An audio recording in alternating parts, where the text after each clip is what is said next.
Hello friends, welcome to right times. నా పేరు హరీష్. మనం ఈరోజు అయితే దివ్యారామం దగ్గరికి వచ్చామండి. ఇక్కడికి ఎందుకు వచ్చామంటే ఈరోజు మ్యాక్రో ఫోటోగ్రఫీ వాక్ అయితే జరుగుతుంది లోపల. అంటే కొంతమంది ఇంట్రెస్టెడ్ పీపుల్ ఉంటారు కదా, కొత్త వాళ్ళు. వాళ్ళని ట్రైన్ చేసి వాళ్ళకి ఎలా అని ఇంట్రడక్షన్ అయితే ఇస్తున్నారు. మ్యాక్రో ఫోటోగ్రఫీ అంటే ఏంటి, అసలు మ్యాక్రో ఫోటోగ్రఫీలో ఎలాంటి లెన్సెస్ యూజ్ చేస్తారు, ఏంటి కెమెరాకి కావచ్చు ఆర్ఎల్స్ మొబైల్కి కావచ్చు, ఎలాంటి లెన్సులు యూజ్ చేయాలి, ఎలా తీయాలి అనేవన్నీ లోపల అయితే నేర్పిస్తున్నారు. వెళ్ళి చూద్దాం, వాళ్ళతో ఇంటరాక్ట్ అవుదాం, వాళ్ళు ఏం తెలుసుకున్నారు ఏంటి అనే వివరాలు వాళ్ళని అడిగి తెలుసుకుంటాం. చిన్న చిన్న ఇన్సర్ట్స్ని డీటెయిల్గా చూపించడాన్ని మ్యాక్రో ఫోటోగ్రఫీ అంటారు. దానికి మనం will use some lenses. This is called macro lenses. Nature photography. Nature అంటే మనం ఇక్కడ చూసేటట్టు ఇక్కడున్న గ్రీనరీస్. ఇప్పుడు ఈ వాక్ ఏంటంటే ఇక్కడున్న ఇన్సర్ట్స్ని కవర్ చేద్దాం. నాకు తెలిసి వచ్చిన వాళ్ళంతా ఆల్మోస్ట్ నెక్స్ట్ టైం నుంచి నెక్స్ట్ వాక్కి maximum crocs or shoes cover చేయండి. Because so wear shoes and wear light colour dresses. ఇట్లా డార్క్ కలర్ ఉంటే డెఫినెట్లీ మనకు ఇన్సర్ట్స్ కూడా భయపడ్డాం. గ్రీనరీలో కలిసిపోయేటట్టు మనం డ్రెస్సింగ్ స్టైల్ వేసుకుంటే నెక్స్ట్ టైం నుంచి మనం ఫొటోస్ తీయడానికి. ఇప్పుడు ఇక్కడ నుంచి మనం లోపలికి వెళ్ళిపోయి మనకు తెలిసిన ఫోటోగ్రఫీ, మనకు మ్యాక్రోస్లో ఏమేమి ఉన్నాయి, నేచర్ ఫోటోగ్రఫీ, నేచర్ తీద్దాం. టేక్స్ దగ్గర ఎక్కువ ఇన్సర్ట్స్ కనిపిస్తూ ఉంటాయి. మ్యాక్రో మోడ్ ఆన్ చేసుకుని కొద్దిగా వెళ్ళి పేషెన్స్తో తీయండి.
Hello bro. Hi bro. మీ పేరు? మా పేరు సందీప్, వెంకట్ సందీప్. ఓకే. మీకు ఫోటోగ్రఫీ అంటే ఇంట్రెస్టా? అవును, 10th నుంచి ఇంట్రెస్ట్ ఉంది. 10th నుంచి. ఓకే. మీరు ఇంతకుముందు ఏదైనా వర్క్షాప్స్ అటెండ్ అయ్యారా? లేదు, ఫస్ట్ టైం ఇక్కడ. First time. అంటే లెన్స్ అన్ని క్యారీ చేస్తుంటే అంటే స్టార్టింగ్ నుంచి ఇంట్రెస్ట్ ఉండే, తర్వాత ఎట్లా చేయాలి ఏందని తెలుసుకొని లెన్స్ యూస్ చేయాలనేసి అప్పుడు లెన్స్ బై చేశాను. ఓకే. అప్పటి నుంచి ఇంకా స్టార్ట్ చేస్తున్నాను. ఓకే. ఈ రోజు ఇక్కడికి రావడం వల్ల ఏం తెలుసుకున్నారు ఈ వర్క్షాప్కి? అదే బ్రో, ఫస్ట్ టైం రావడం కొంచెం టెన్షన్గా ఉంది. ఓకే. కొంచెం ఎక్సైట్మెంట్ కూడా ఉంది, ఏమన్నా కొత్తవి ఏమన్నా ఉంటాయనేసి. సో స్టార్టింగ్ కదా చూస్తున్నా. అంటే ప్రజెంట్ ఇప్పుడు ఈ కమ్యూనిటీలోకి ఈరోజు జాయిన్ అయినా? Yes bro. మీకు కోఆర్డినేషన్ ఎలా ఉంది టీంతో? మంచిగా ఉంది బ్రో. అవునా? మీరు ఇంతవరకు ఫొటోస్ ఇంతకు ముందు ఎప్పుడైనా తీసి పోస్ట్ చేయడం అలాంటివి? అక్కడ పేజ్ కూడా ఉంది. అవునా? చేస్తాను. Okay bro. హలో బ్రో, మీ పేరు? Hi bro, Jashwanth. మీరు ఫోటోగ్రఫీ మీ ప్రొఫెషన్ అదేనా? ప్రొఫెషన్లోనే ఉన్నాను. నేచర్ అంతా ఇంట్రెస్ట్. ఓకే. సో ఈరోజు ఏం తెలుసుకున్నారు బ్రో ఇక్కడికి వచ్చి? లెన్స్ వేరే ఉంటే బాగుండని తెలుసుకున్నాను. ఓకే. సో యాక్చువల్లీ నేను 85mm తీసుకొచ్చాను. ఓకే. సో ట్రై చేద్దాము 85mmతో నేచర్ కుదురుతుందా లేదా అని. సో ఇంకా ఫోన్లో ట్రై చేయాలి. ఓకే, ఫోన్లో ట్రై చేయాలి. Okay fine. Hello bro. Hello, hi. ఇక్కడికి వచ్చి మీరు ఏం తెలుసుకున్నారు బ్రో? ఇక్కడికి వచ్చిన తర్వాత నేను మైక్రో ఫోటోగ్రఫీ గురించి కొంచెం డీటెయిల్గా తెలుసుకున్నానండి ఇక్కడ. ఓకే. ఫస్ట్ ఆఫ్ ఆల్ నాకు ఫోటోగ్రఫీ అంటే ఇంట్రెస్ట్, నేచర్ ఫోటోగ్రఫీ అంటే. బట్ ఎప్పటి నుంచో ఒక మైక్రో ఫోటోగ్రఫీ అంటే మైక్రో గురించి తెలుసుకోవాలనే ఒక ఇంట్రెస్ట్ ఉంది, కానీ ఎలా తెలుసుకోవాలో తెలియదు. అప్పుడు ఒకసారి ఇన్స్టాగ్రామ్ స్క్రోల్ చేస్తా ఇని సిద్ధార్థ గురించి ఒక బ్లాగ్ చదివా. Is a global Guinness record అనేసి తెలిసింది. అట్లా అది తెలిసిన తర్వాత ఆయన ఫాలో అవుతా ఉన్నాను. అట్లా వన్ ఆఫ్ ది వర్క్షాప్ గురించి నాకు ఈరోజు తెలిసింది. అంటే కరెక్ట్గా నాకు నేను నైట్ తెలిసింది. నైట్ నేను వచ్చేసి అక్కడ పుత్తూరులో ఉన్నానండి. నైట్ తెలిసా కరెక్ట్గా 5 hours ఉంటుంది. ఓకే, ఈ వర్క్షాప్ని ఎట్లయినా కానీ అటెండ్ అవ్వాలి, మైక్రో ఫోటోగ్రఫీని తెలుసుకోవాలనేసి ఒక ఆకృతితో దానిలో వచ్చానండి. మైక్రో ఫోటోగ్రఫీని తెలుసుకునేదానికి వచ్చా. ఓకే, మీరు ఇప్పుడు వచ్చిన తర్వాత మీరేం తెలుసుకున్నారండి? అంటే నేనేమనుకున్నానంటే micro photography it's a small package అనుకున్నాను. ఇక్కడికి వచ్చిన తర్వాత ఇనే సిద్ధార్థ గారితో మాట్లాడిన తర్వాత నాకు ఏమర్థమైందంటే micro photography it's not a bunch, it's a పెద్ద ఓషన్ అని నాకు అర్థమైంది. ఇప్పుడే కొంచెం నేర్చుకుంటున్నా, ఇంకా టైం పడుతుంది నేర్చుకోవడానికి. ఆయన కాడ నేర్చుకోవాలనుకోండి చాలా, ఎందుకంటే one of the Guinness old recorder కాడ నేర్చుకుంటే ఇంకా ఏముంటుందండి. Yeah, okay.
హాయ్ బ్రో, మీ పేరు?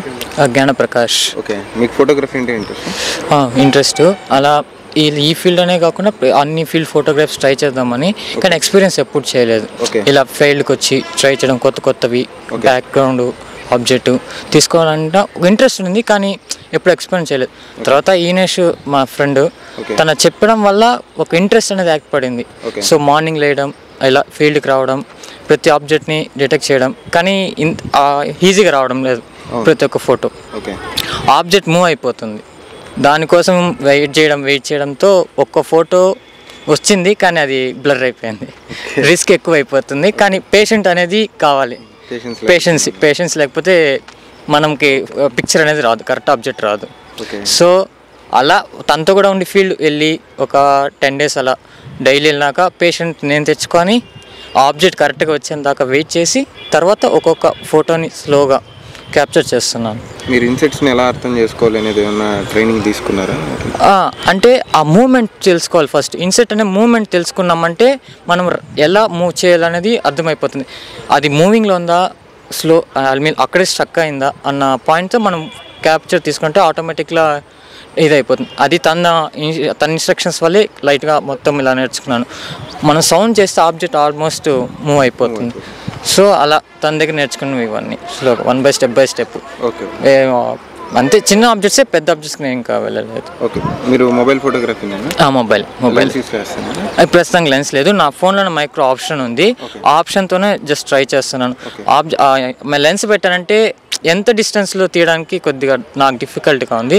సో అది ట్రై చేస్తున్నాను, అందుకే ఇప్పుడు తీసుకున్నా. తెలియంది ట్రై చేస్తూ తీస్తున్నాను ప్రతి ఒక్కటి. Okay, thank you. Hello bro. Hello అన్న, మీకు ఫోటోగ్రఫీ అంటే ఇంట్రెస్ట్ ఉండి ఫీల్డ్కి వచ్చారా? లేదు, ఫస్ట్ నాకు ఆ ఫోన్లో ఏముందని తెలుసుకునేదానికి వచ్చా. మ్యాక్రో ఫస్ట్ టైం ఇంట్రడ్యూస్ చేసినప్పుడు అది ఎలా ఉంటుంది ఏందని ట్రై చేశా, కానీ నాకు దాంట్లో సాటిస్ఫై అవ్వలేదు. ఆ టైంలో నేను ఒక ప్లేస్లో కూర్చోను, ఎన్జిఓ పార్క్లో సైలెంట్గా కూర్చోంటే ఈయన నాకు కనిపించాడు. అంటే తీస్తూ వెళ్ళినాడు. ఫస్ట్ టైం నేను గమనించాను. అటు 3 days ఏమో చూశాను. 4th day నాకు అది ఏమని అర్థం కాలేదు. మళ్ళీ అన్నని అడగాలనుకున్నా, మళ్ళీ అన్న నాకు మిస్ అయిపోయాడు. సరే అనేసి నేను ఈ కేఫ్లో నేను బటర్ఫ్లైస్ వాటిని తీసుకుంటూ తిరుగుతా అన్నా. అప్పుడే నాకు స్టార్ట్ అయింది. అంటే మ్యాక్రో ఫోటోగ్రఫీలో కూడా ఇంత స్పీషియస్ని ఇంత నీట్గా తీసుకోవచ్చని అప్పుడు ఐడియా వచ్చి మళ్ళీ ఇక్కడ వచ్చా. నేను తీసుకొని ఊరికే కూర్చోన్నాను. ఆడ కెఫే ఉన్నింది స్టార్టింగ్లో. అప్పుడు కార్తీక్ అన్న అనేసి బ్యాట్మెన్ ఉన్నారు. ఆ అన్నగారు ఫస్ట్ టైం నాకు అప్పుడే పరిచయం అయ్యాడు. అంటే నాకు అవగాహన లేదు. నాకు ఈడ ఉండేవాళ్ళు తెలుసు, ఈ ఫారెస్ట్లో ఉండేవాళ్ళు వంశీ అనేసి ఈడంతా వాళ్ళు ఉంటారు, ఈడ వర్కర్స్. వాళ్ళు ఆ అన్నోళ్ళు ఏం చెప్పారంటే ఆ అన్న ఎల్లు నీకు హెల్ప్ చేస్తారు అన్నారు. ఆ అన్న దగ్గర వెళ్ళినప్పుడు ఈ అన్న నాకు అప్పుడు కనిపించాడు. ఈ అన్న మళ్ళీ నేను ఆ అన్నని అడగంగానే ఆ అన్న చెప్పించాడు అంటే ఏంది ఎలా అని. అన్నే నీకు ఇంతకీ దేని మీద ప్యాషన్? లేదన్నా నాకు బటర్ఫ్లైస్ అంటే ఇలా తీసున్నాను నేను. అంటే దేంట్లో తీసావు అన్నారు. మొబైల్లోనే తీసానన్నా. అంటే మొబైల్లోనే ఒక అన్న తీసున్నారు. ఆ అన్నకి తెలిసి తీసావా తెలియక తీసావా అని అడిగారు. లేదన్నా నాకు అట్టంతా ఏం తెలియదు, జనరల్గా తీసాను నేను. అంటే ఫస్ట్ నువ్వు ఏదన్నా ఫోటో తీసుకోవాలనుకునేటప్పుడు నువ్వు దాని మీద కాన్సన్ట్రేట్ చెయ్యి. ఎవరన్నా ముందు వెనకాల తీస్తున్నారో అడుగు, తీసిన వాళ్ళ దగ్గర సజెషన్స్ తీసుకో, ఎలా తీస్తున్నారు, ఏది మంచి మొబైల్ తీసుకో, మంచి మొబైల్కి మంచి లెన్స్ తీసుకొని దానికి ఒక ఎట్ట పెట్టి తీస్తే ఎంత బాగా వస్తుంది అనేది నీ సెట్టింగ్స్ అని చెప్పిస్తాను అన్నగారు చెప్పించారు. అన్న చెప్పించాక నాకు మళ్ళీ ఈ అన్న పరిచయం అయ్యారు. మళ్ళీ నేను అప్పుడు మిస్ అయిన అన్న ఈ అన్న ఒక అన్న అయ్యారు. మళ్ళీ నేను ఆ రోజు చెప్పాను, అన్న మీరు అంటే నేను ఒకసారి మీరేనా నా ఇన్స్పిరేషను, అంటే నాకు ఏం చేయాలని తెలియని పొజిషన్లో నువ్వు నాకు దొరికావు. అంటే నేను ఖాళీగా ఉన్న టైంని ఎందుకు వేస్ట్ చేసేది, ఇట్లా దీని మీద తెలుసుకుంటే ఒక ప్లేస్ ఒక ఇదన్నా ఉంటుంది కదా, అది నా హ్యాపీనెస్ కోసం వచ్చి జాయిన్ అయ్యి హ్యాపీగా చేయొచ్చు. చెప్పాలంటే నాది ఫీల్డే కాదు, నాకు దాని మీద ఇంట్రెస్ట్తో నేను వచ్చి జాయిన్ అయ్యాను. నాకు గురువు వచ్చేసి కార్తీక్ అన్న, అయ్యన్న గారి గురువు. సరే, మీ పేరు? వాణి. మీరేం చేస్తుంటారు? BTech third year. మీకు ఫోటోగ్రఫీ మీద ఇంట్రెస్ట్ ఎలా వచ్చింది? Actually it's all of because of him. అంటే స్టార్టింగ్ నాకేం తెలియదు, నార్మల్గా ఇన్స్టా పేజ్ ఉంది కదా, ఎందుకు దీన్ని యూటిలైజ్ చేసుకోకూడదు అని I just was posting. So it was an sudden interaction with my senior in college. So it's all because of his motivation and he provided a lens and while we having a game spirit, every time he teaches me everything about macro photography, each and everything. So I was a little bit keen to learn this macro photography and coming forward. So I think it is the right time. I want to say a special thanks to Sunil. Thank you. In forward, definitely any credits will come for me. I will give to you.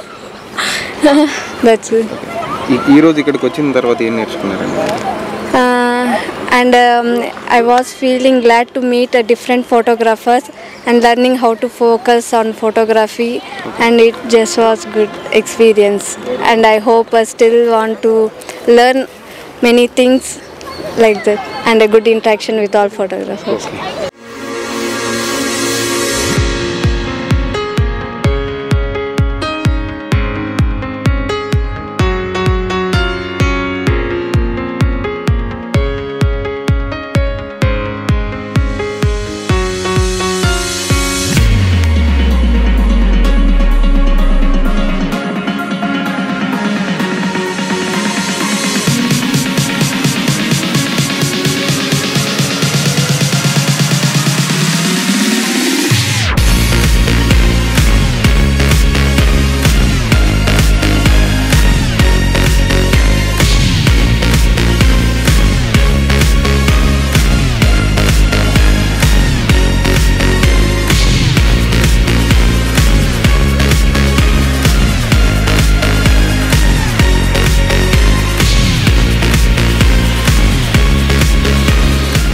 Hello bro. Hi bro. మీకు ఫోటోగ్రఫీలో ఫీల్డ్లో ఎన్ని years నుంచి ఉన్నారు bro? So నేను ప్రీవియస్గా photos అంటే interest ఉంది, ఫోటోగ్రఫీ అంటే. బట్ కాకపోతే అంటే మామూలుగా మనుషులు ఫోటోలు తీయడం, సో నెక్స్ట్ బోర్డ్స్ని అలా తీస్తున్నా. సో ఫస్ట్ టైం ఏంటంటే సో ఇట్లా ఇన్సెక్ట్స్ని కూడా తీస్తారని తెలిసింది ఈ వాక్ రావడం వల్ల. సో దీనివల్ల ఏంటంటే సో ఇట్లా ఎలా ఉంటుంది, సో దీనికి మ్యాక్రో ఫోటోగ్రఫీ అనేది ఒకటి ఉంది. సో దీంట్లో కూడా మనము ఇలా ఫొటోస్ తీయచ్చు. సో దాన్ని సపరేట్గా మ్యాక్రో లెన్స్ వాడతారని తెలిసి సో ఇక్కడికి వచ్చినాక నాకు తెలిసింది. సో ప్రీవియస్గా ఏంటంటే ఎక్కువ మనము బయట ఎక్కడైనా చూస్తే కెమెరాస్లో అది కామన్, ఎవరైనా ఫొటోస్ తీసి. బట్ కాకపోతే ఇది ఒక డిఫరెంట్ అనమాట. సో మనకి ఎలా అది దాని యొక్క ఇన్సెక్ట్ అనేది ఎలా ఉంటుంది సో అది మనకి తెలియదు. సో ఇక్కడ దీనికి రావడం వల్ల సో అది ఎలా ఉంటుంది. సో ప్రీవియస్గా నేను మామూలుగా ఫొటోస్ అంటే ఫోటోగ్రఫీ ఇంట్రెస్ట్ ఉంది. బట్ కాకపోతే ఏంటంటే సో ఇక్కడ రావడం వల్ల నాకు ఇది తెలిసింది ఎలా ఉంటుంది ఏంటి అనేసి. సో దానికి మనకి ఏంటంటే ఇక్కడ కొంచెం పేషెన్స్ అనేది ఉండాలి. సో ఆబ్జెక్ట్ని మనం మామూలుగా హ్యూమన్స్ తీసేటప్పుడు మనం ఎలా చెప్తే అది వింటారు. బట్ కాకపోతే ఇక్కడ బర్డ్స్ అన్న అయితే మనకి తీయచ్చు ఒక లాంగ్ లెన్స్ వేసుకొని. సో ఇక్కడ ఇన్సెట్స్కి వచ్చేందుకు మనం చాలా పేషెన్స్తో వెయిట్ చేయాలి. సో దానికి స్మాల్ లెన్స్ ఉన్నాయంట. సో అవి యూజ్ చేసి సో పర్టికులర్ టైం అంటూ వెయిట్ చేసి దానికోసం సో కొంచెం రిస్క్తో కూడిందే. బట్ కాకపోతే పేషెన్స్ ఉంటే వీ కెన్ అచీవ్. ఓకే, మీరు ఈరోజు ఇక్కడికి వర్క్షాప్కి వచ్చిన తర్వాత ఏం తెలుసుకున్నారు? సో అదే you have to maintain patience. So మనకి ఫొటోస్ అనేది రావాలంటే సో మనకి దీంట్లో ఇక్కడ ఈ మ్యాక్రో ఫీల్డ్ పరంగా అయితే you have to maintain patience. So ఇక్కడ మనకి ఫస్ట్ టైం కాబట్టి సో మనకి అంతగా ఒక 2-3 ఫొటోసే వచ్చాయి. సో ఇలానే ఫీల్డ్స్ అనేవి ఎక్కువ కండక్ట్ చేయడం వల్ల ఏంటంటే సో దీనిలో మనకి ఎక్కువ ఎక్స్పీరియన్స్ వస్తుంది. సో దానివల్ల we can get experience. Okay, మీకు టీంతో కోఆర్డినేషన్ ఎలా ఉంది బ్రో? వాళ్ళు పర్లేదు. ఓకే బ్రో, అసలు వాళ్ళు అక్కడే ఉండి సో ఏ లెన్స్ యూస్ చేస్తారు, సో వాటిని ఎలా తీయాలి. సో మనకి ఇక్కడికి రావడం వల్ల మనకి నాకేం తెలిసిందంటే సో ఎలా మనం వాటిని తీయాలి అనేసి. సో ఏ పొజిషన్ ఉంటే తీయచ్చు, అది ఒక ఫ్లయింగ్ మూమెంట్లో ఉంటే తీయాలా లేదా సిట్టింగ్ పొజిషన్ ఉంటే తీయాలా. సో వాటిని ఎలా క్యాప్చర్ చేయాలి, సో లెన్స్ అనేది ఏ మోడ్లో పెట్టుకోవాలి, so A type of lens use చేయాలి ఏంటి అనేసి. Okay, thank you. Hello bro. Hi Harish. ఇప్పుడు మీరు ఇలాంటి వర్క్షాప్స్ రెగ్యులర్గా కండక్ట్ చేస్తుంటారు? ఎస్, ప్రెసెంట్ అయితే ఇది ఫస్ట్ వర్క్షాప్. ఎందుకు అనేసి నాకు చాలామంది మెసేజ్లు అయితే చేశారన్న, మీరు ఇంటర్వ్యూలో చెప్పడం నీ రైట్ టైమ్స్ వల్ల మాకు చాలా రెఫరెన్సెస్ అండ్ మెసేజెస్ అయితే వచ్చాయన్నమాట. సో దానివల్ల మన వాళ్ళు అన్న మీరు ఫీల్డ్లో చెప్పేది వేరు అండ్ మీరు ఇంటర్వ్యూలో చెప్పేది వేరు, మీరు కూడా మాకు ఎట్లా మన క్లాసెస్ లాగా తీసుకోండి అంటే దాంట్లో నుంచి వచ్చిన ఐడియానే ఈ ఫోటో వర్క్షాప్ అనేది. అండ్ ఫోటో వర్క్షాప్ వేరు, ఫోటో వాక్ వేరు. ఫోటో వర్క్షాప్ అంటే దాని గురించి బేసిక్స్ అని చెప్పడం, ఇది మనం లైవ్లో చూపించడం. అంటే వాళ్ళ చేతిలోనే వాళ్ళనే మీరు చూసుంటారు ఫోటోలు వాళ్ళే తీసేటాక అలా ప్లాన్ చేసాం. ఓకే, ఈ వర్క్షాప్ వల్ల అంటే పెట్టడానికి మెయిన్ రీజన్ అంటే ఇక్కడ మ్యాక్సిమం ఇక్కడ తిరుపతిలో ఇంట్రెస్ట్ ఉండే వాళ్ళు చాలా మంది ఉంటారు. వాళ్ళకు ఒక చిన్న స్కోప్ ఇక్కడ కూడా మనం తీయచ్చు. ఇది యాక్చువల్లీ మనం ఇది అందరూ వాకింగ్ చేస్తూ నడుస్తూ ఉంటారు. సో మనం దీనికి యూజ్ చేస్తామని ఎవరికి తెలియదు. సో అందుకని నేను మ్యాక్సిమం నాకు ఎన్నో ఇయర్స్గా నేను ఇక్కడే నేను మా ఫ్రెండ్స్ అంతా ఇక్కడే రీసెర్చ్లు చేసి అన్నీ చేసాం. నాకు నీకు తెలిసినట్టయితే బ్లాక్ డ్రాగన్ ఫ్లై నాకు ఈ సరౌండింగ్లోనే దొరికింది, ఇదే సరౌండింగ్లోనే నాకు దొరికింది. అందరూ అంటారు లేదు లోపల దొరికింది, లేదు నాకు ఇదే స్పాట్లో అక్కడ దొరికింది. సో ఇక్కడ మీకు చాలా రేర్, అది సీజన్ బట్టి వస్తాయి. సో అలా మనం ఇక్కడ చూస్తూ ఉంటే రెగ్యులర్గా మేము కండక్ట్ చేస్తున్నా రావచ్చు, లేదా ఇక్కడ కెమెరాకి 250 ఛార్జ్ చేస్తున్నారు ఒకటే, మిగతా అంతా మొబైల్ అయితే free, you can come and you can capture. Okay, and ఫర్దర్గా వాళ్ళకి ఎలాంటి గైడెన్స్ కావాలన్నా మీరు ప్రొవైడ్ చేస్తారు? డెఫినెట్లీ. అంటే ఇక్కడ ఉన్న వచ్చిన వాళ్ళకి మనం అంతా అయితే ఇస్తున్నాం అనమాట. అంటే ఎట్లా బేసిక్స్ అనేది ఏమేమి వేర్ చేయాలి, ఎలాంటి కలర్ డ్రెస్సెస్ వేర్ చేయాలి అలాంటివి మనం చెప్తూ, and what should they carrier అంటే ఇట్లాంటి అప్పుడు నీకు లాస్ట్ టైం మనం చెప్పినట్టు మనకి ఇలా వచ్చినప్పుడు ఏమేమి క్యారీ చేయాలనేది అవన్నీ చెప్తూ ఉంటాం. ఇంకా ఫొటోస్ తీసేటప్పుడు సమ్ బేసిక్స్ అవన్నీ కూడా నేర్పిస్తుంటాం. అండ్ ఫర్దర్గా వాళ్ళు ఫొటోస్ తీసినప్పుడు దాన్ని ఎలా పబ్లిష్ చేయాలి, అవి కూడా మనం నెక్స్ట్ ఇప్పుడు ఇది స్టార్టింగ్ కాబట్టి will do a WhatsApp group. దాంట్లో నుంచి నెక్స్ట్ టైం నుంచి అన్నిట్లో అందరినీ జాయిన్ చేసుకొని will do for future. Okay, done Harish.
చూశారు కదా, మనం చాలాసార్లు మ్యాక్రో ఫోటోగ్రఫీ గురించి మాట్లాడుకున్నాం. ఒక్కసారి ఫీల్డ్లో కూడా వెళ్ళి వాళ్ళు ఎలా ఫొటోస్ తీస్తారు ఏంటి అనేది కూడా తెలుసుకున్నాము. అండ్ ఈరోజు అయితే కొత్తగా వచ్చే వాళ్ళని ఎలా ట్రైన్ చేస్తారు, వాళ్ళని ఎలా గైడ్ చేస్తారు అనేది నీట్గా తెలుసుకున్నాం. మోర్ ఓవర్ కొత్తగా వచ్చిన వాళ్ళతోనే మాట్లాడి మరీ ఇంటరాక్ట్ అయ్యి మరీ తెలుసుకున్నాము. ప్రతి ఒక్కటి మనం ఈజీ అనుకుంటాం, ఇన్సెక్షన్ తీసే విధానం చూసి మనం ఫొటోస్ చూసి ఏముందిలే ఒక ఈగని తీసేసాడు అనుకుంటాం. కానీ ఇక్కడ ఫీల్డ్లోకి వచ్చి కొత్తగా వచ్చిన వాళ్ళు అయితే చాలా విచిత్రాలు చేస్తున్నారు. ఒక ఫోటో తీయడానికే చాలా కష్టపడుతున్నారు. ఫోటోగ్రఫీ అనేది అంత ఈజీ అయిన సబ్జెక్ట్ అయితే కాదు. మనకు నార్మల్ ఫోటోగ్రఫీకి వైల్డ్ లైఫ్ ఫోటోగ్రఫీకి చాలా డిఫరెన్స్ ఉంటుంది. మోర్ ఓవర్ ఆ వైల్డ్ లైఫ్ ఫోటోగ్రఫీలో మ్యాక్రో ఫోటోగ్రఫీ ఇన్సెక్ట్ దగ్గరకు వచ్చేసరికి ఇంకా డిఫికల్ట్ అయిపోతుంది. మొత్తానికి చాలామంది అయితే మన తిరుపతిలో ఇంట్రెస్ట్ చూపించే యువత అయితే ఉన్నారు. వాళ్ళు ఫోటోగ్రఫీ మీద ఇంట్రెస్ట్ చూపుతూ ఇలాంటి వర్క్షాప్లకు అటెండ్ అవుతూ అండ్ మోర్ ఓవర్ ఇలాంటి వర్క్షాప్లు పెడుతూ ఉన్న మనకి ఇనీష్ గారు లాంటి వాళ్ళకి థ్యాంక్స్ చెప్పుకోవాలి. ఎందుకంటే వాళ్ళంటి వాళ్ళు ప్రోత్సహిస్తున్నారు కాబట్టి ఎంతమంది ఈరోజు ఇక్కడ గ్యాదర్ అయ్యి వాళ్ళకి నేర్చుకోవాలనే తపనతో వాళ్ళు ఇంత మాత్రం నేర్చుకోగలుగుతున్నారు. ఇది ఇవాళ వీడియో అయితే. మరిన్ని ఇంట్రెస్టింగ్ వీడియోస్ త్వరలో కలుసుకుందాం. Until then signing off. Cameraman రాజ్మోహన్తో హరీష్.